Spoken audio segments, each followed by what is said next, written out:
Party వీడి వెళ్లిపోయిన వారందరూ Congress party గూటికి తిరిగి రావాలని డీసీసీ జిల్లా అధ్యక్షుడు పోటుగారి భాస్కర్ పిలుపునిచ్చారు. చిత్తూరు ప్రెస్ క్లబ్లో ఏర్పాటు చేసిన మీడియా సమావేశంలో కాంగ్రెస్ పార్టీ చిత్తూరు జిల్లా నూతనంగా నియామకమైన జిల్లా కమిటీని ఆయన ప్రకటించారు.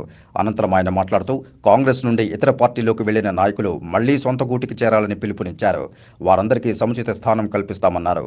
అధిష్టానం ఇప్పటికే 24 మందితో జిల్లా కమిటీ నియామకం చేపట్టిందన్నారు.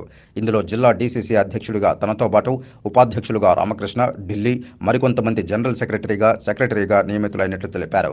ఇతర పార్టీలకు వెళ్లిన నాయకులు కాంగ్రెస్ పార్టీలో చేరాలని, రాబోయే ఎన్నికల్లో కాంగ్రెస్ పార్టీని గెలిపించడానికి సమిష్టిగా కృషి చేయాలని పిలుపునిచ్చారు.